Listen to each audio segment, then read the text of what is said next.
Hello, welcome to From the South. I'm Laura Prada from our Telesur studios in Caracas, Venezuela. We check now our headlines. Brazil's Supreme Federal Court authorized the start of process to investigate allegations made by Justice Minister against President Jair Bolsonaro. Clashes broke out between protesters and security forces in northern Lebanon this Monday following a clash in the local currency and a surge in food prices. United States records over 1 million COVID-19 cases while some states begin to reactivate economic activities.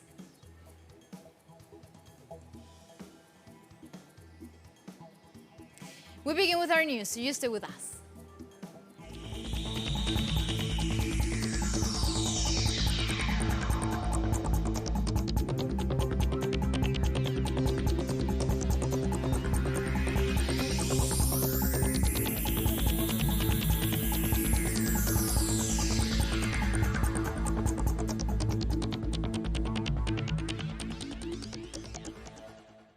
This Monday night, the head of Brazil's Supreme Federal Court, Celso de Mello, authorized the start of a process to investigate allegations made by former Justice Minister Sergio Moro against President Jair Bolsonaro, informed our correspondent in Rio de Janeiro, André Vieira.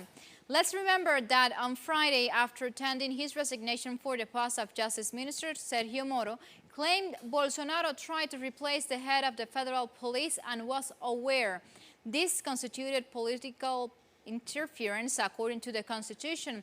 As part of their announcement, the Supreme Federal Court said the alleged acts pointed out by Moro would reveal the practice of illegal acts such as an ideological falsehood, coercion in the course of the process, administrative advocacy, malfeasance, obstruction of the justice, and passive corruption. 20 poor districts of the Brazilian city of Sao Paulo have seen a 45% increase in the COVID-19 death toll in just a week. Our correspondent in Brazil, Brian Meir, has the details about this topic. Welcome. I'm standing on the north side of Sao Paulo near the neighborhood of Brasilândia, which is the hardest hit region in the city of Sao Paulo. Now, it's an area of massive favelas and working class housing subdivisions, and it's recorded the highest number of cases. But it's important to remember when you look at the media attention given to Sao Paulo and coronavirus that 1 in 5 Brazilians live in the state of Sao Paulo. And if you look at the per capita data on the pandemic, you can see that there are other states in Brazil that have higher per capita infection and death rates, and these are among the most poor states in the country. For example, Amazonas in the Amazon region, the public hospital system's ICU wards have been packed at 100% capacity for over a week now. And the states of Ceará and Pernambuco, also in the impoverished Northeast, have their ICU wards with 100% occupancy as well. So it's important to note that although the coronavirus was originally brought to Brazil by the middle class, it seems to be spreading the hardest and the fastest right now in the poorest areas of the country. Thank you, Brian. And indigenous leaders in Brazil have made a call for international assistance, saying they are one of the most vulnerable populations lacking access to medical assistance and facing numerous attacks by the far-right government. This coronavirus is a very serious problem, as much for you as it is for the indigenous peoples. As you know, the Brazilian president doesn't care about us. On the contrary, the president is only looking to attack us. We need financial help, so I am turning towards you to help my community. We need to receive supplies, basic food supplies, hygiene products, medication, and also food for transport. Without your help, the indigenous peoples of Brazil will not be able to face this awful sickness. Mexico's General Director of Epidemiology has provided an update on the COVID-19 situation in the country. Tenemos la actualización de las cifras en We have updated figures in Mexico, 15,529 confirmed cases up to date. However, from this total, only 5,009 are patients whose symptoms started within the past 14 days. Mexico's President Andrés Manuel López Obrador said the country is on track to bring COVID-19 pandemic under control due to measures adopted by the government. Vamos bien. We are doing well because it has been possible to tame the epidemic instead of it exploding, as has unfortunately happened elsewhere. Here the growth has been horizontal. Primero agradeciendo. We are grateful to the public because they continue to comply with the measures to the letter, and that has helped us a lot. So we do not have an overflow. The hospitals are not saturated. In Venezuela, Vice President for Communication Jorge Rodriguez presented a daily update on the coronavirus situation in the country. He stressed that Venezuela has one of the highest rates of recovered patients in the world and also reported 4 new COVID-19 cases that were identified for a total of 329. Para el día de hoy, 27 de abril del año 2020. Today, April 27, 2020, we have registered 4 new cases. New people infected by COVID-19.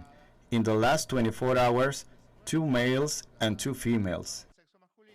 Venezuelan authorities also announced an economic plan to control speculation and induce inflation in the midst of the COVID-19 pandemic.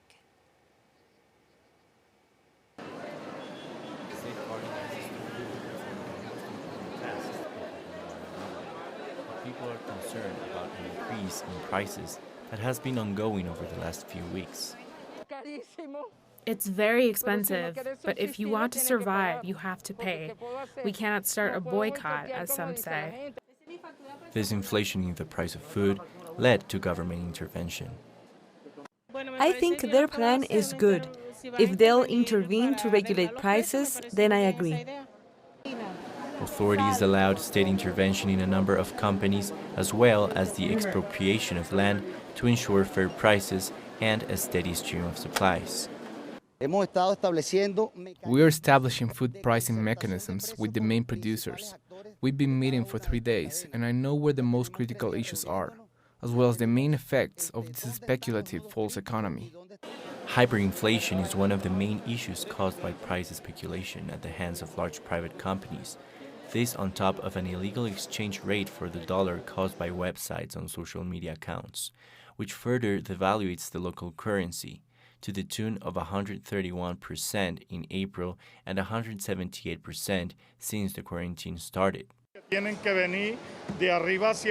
They know they have from top to bottom, first the farmer, the slaughterhouse, the distributor, this due to the dollar, because most people don't use the central bank exchange rate, but the illegal rates which are much higher.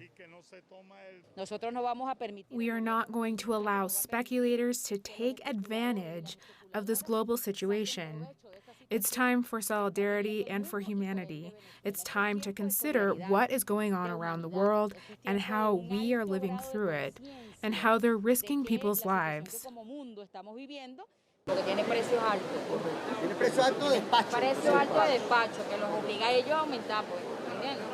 The government will soon provide a new pricing scheme for all producers.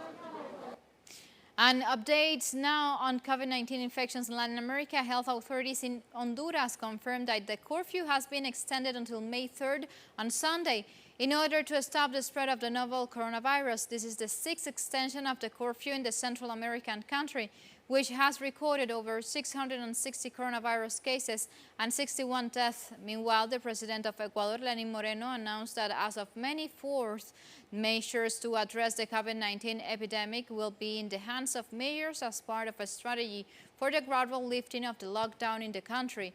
As of Sunday, Ecuador had officially reported 22,700 positive cases and 576 deaths, although the figures are widely expected to fall far short of the reality.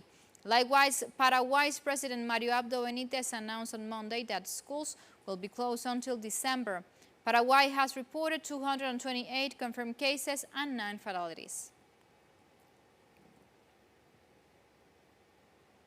Meanwhile, Colombia began its gradual return to normal economic and productive activity on Monday. The move has received widespread criticism as it means thousands of workers could be exposed to the novel coronavirus. Colombia has yet not passed the critical phase of the pandemic, while Bolivian de facto authorities are implementing a total lockdown and the isolation of those who had contact with confirmed cases, as well as other measures recommended by the World Health Organization. On Monday, Bolivia had reported a total of 950 COVID-19 cases and 50 fatalities.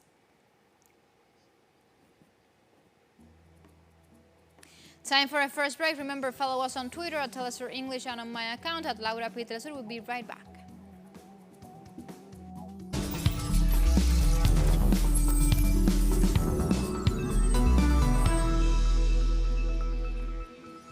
Back with our news, clashes broke out between protesters and security forces in northern Lebanon on Monday following a crash in the local currency and a surge in food prices. A number of enraged citizens also smashed the front of local banks and set fire to an army vehicle. A scattered anti-government protest resumed last week as the government began easing the weeks-long lockdown to limit the spread of the new coronavirus, which has reported 710 cases and 24 deaths so far.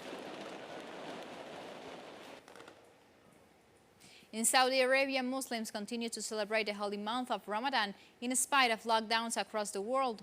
Ramadan is celebrated every year with gatherings and feasts across the Muslim world. However, health measures this year limit the number of worshippers that are allowed to enter the Mecca's Grand Mosque to pray while respecting social distancing restrictions. For their part, other Muslims pray while complying with the stay-at-home measures.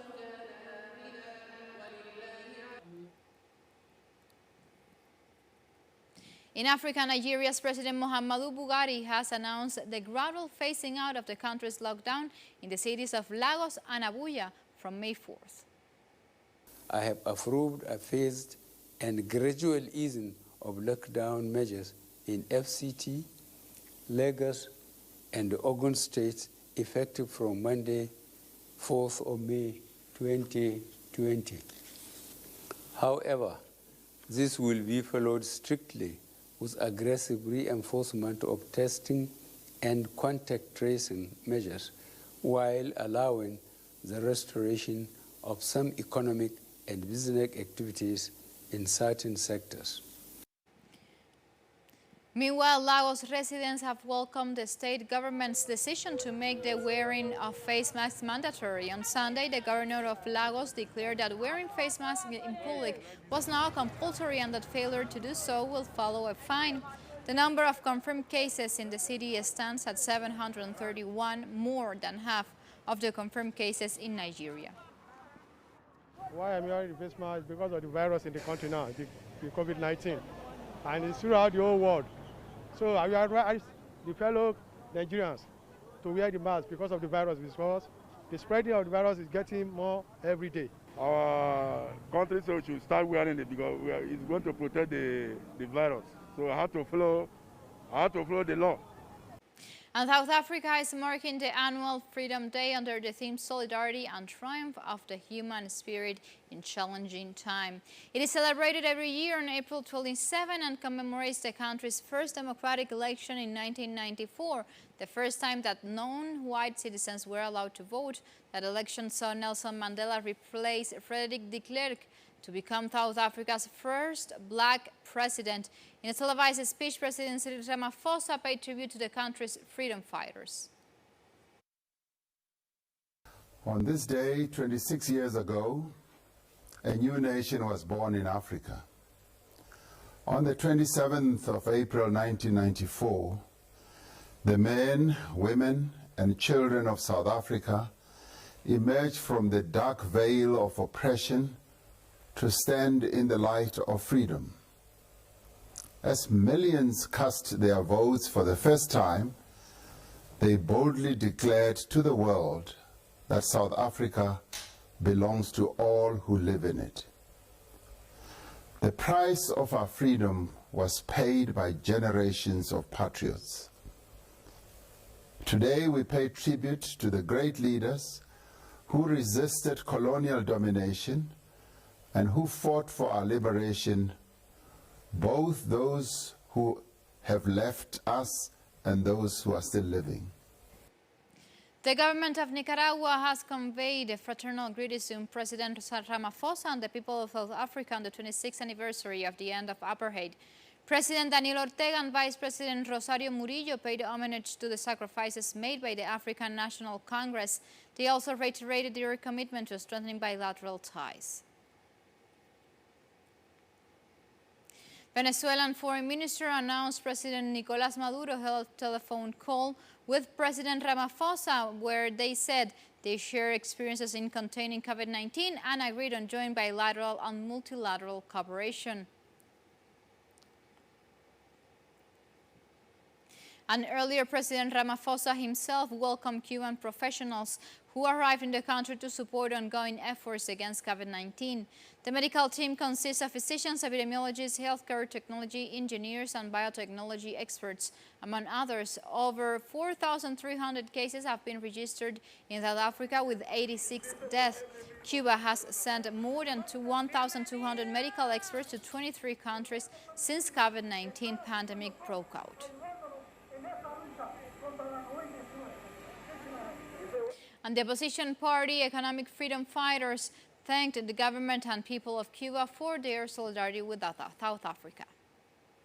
We take this opportunity as the Economic Freedom Fighters, the July 26 movement here in South Africa, to welcome all the Cuban doctors who are part of a specialized medical brigade that has been deployed by the Cuban government to come and help the people of South Africa in the fight against COVID-19, the coronavirus that is currently devastating the entire world. We know that there are so many challenges in Cuba, which includes an illegal and illegitimate embargo by the American government. We still appreciate and still stand by our firm belief that Cuba is a friend not only of South Africa, but of the entire African continent. We appreciate the assistance that has been given, not only to South Africa, to Angola, to Cape Verde, to many other parts of the world, because Cuba has always proven that socialist solidarity is the way to go. We appreciate the so many sacrifices that Cuba has surrendered here in the African continent.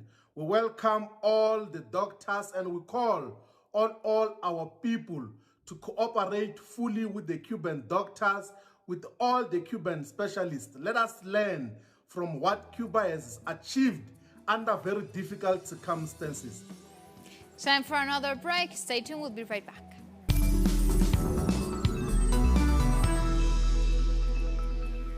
Back with our news, in the United States, New York Governor Andrew Cuomo announced that on May 15th, a few businesses in specific regions will be allowed to reopen. This will be done in phases as long as there is a consistent decline in COVID-19 number of cases leading up to the date. The pause is statewide until May 15th, right? Then you have the CDC guidance that says total hospitalization is declining for 14 days, okay? Phase 1 of reopening will involve construction and manufacturing activities. Phase 2 would then be more a business-by-business analysis using the matrix that we've discussed. How essential a service does that business provide, and how risky is that business? Our correspondent in New York, Karina Cartagena, has more details. Welcome. Governors across the U.S. have the choice to lift their quarantine and reopen their states. Last week, Oklahoma, Alaska, Texas, South Carolina, and Georgia allowed business to reopen and citizens have returned to their normal lives. This despite warnings by health experts that have said this decision is too sudden, adding that a second outbreak could begin. This week, Florida is set to end its quarantine starting on April 30, although some beaches have already reopened. Other states have discussed a allocation to lift the quarantine at the same time, while in states like New Jersey and California, there is still no word on when this could happen. Nonetheless, in New York, Andrew Cuomo has said the quarantine will be lifted on May 15, although this depends on the rate of infections and deaths. In the midst of this crisis, New York is also facing a food emergency, as Cuomo said that the demands in food kitchen has doubled.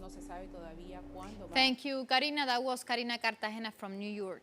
And in Italy, Ministry of Health has reported that 1,739 new coronavirus cases have been confirmed in the last 24 hours, the lowest day-to-day number since the lockdown started. Italy has registered 333 deaths since Sunday evening, raising the toll to almost 27,000. We are going toward a decrease, but the virus is still circulating because we still have new cases, while the number of deaths is due to the tail of infections we had several weeks ago. Italian Prime Minister Giuseppe Conte announced new measures for reopening the country after nearly 2 months of restrictions imposed to stop COVID-19. We reopen. From 4 May, the entire manufacturing sector will reopen. The entire building sector too, and also the entire wholesale sector linked to the manufacture and the building sectors. This is a very important passage, but we are doing it with a very articulate and well-structured plan written in this new decree. We are allowing this reopening only under the condition that all companies will be strictly compliant with all security protocols. Yemen's Southern Transitional Council has declared self-rule of the country's southern region following the collapse of a peace deal signed with the internationally recognized government last November. The council has accused the government of failing to perform its duties and neglecting their region. Separatists in the south, with used to be an independent country, have repeatedly agitated the breakaway again. As citizens, the decision of the Southern Transitional Council is the right one because we are suffering too much from the lack of services and the bad management of the resources in the south. The lack of electricity, the lack of salaries, the disasters we are facing without any support from the legitimate government. And Syria air defense system intercepted several missiles fired during an Israeli airstrike against targets near Damascus that left 3 civilians dead. According to media reports, the attack happened in the early hours of Monday. Health officials said 3 people died and 4, including a child, were wounded during the attack. Since 2011, Israel has carried out hundreds of airstrikes in Syria.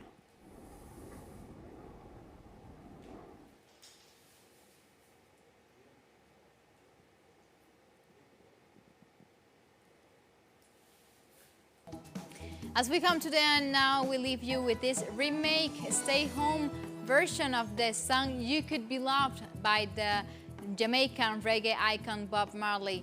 Till next time, thank you for watching. Could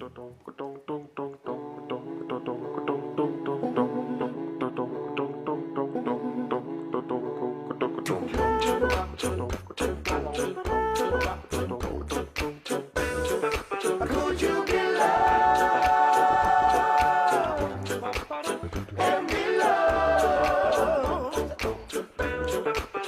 Could you be loved? Oh, now, and be loved. Don't let them fool ya.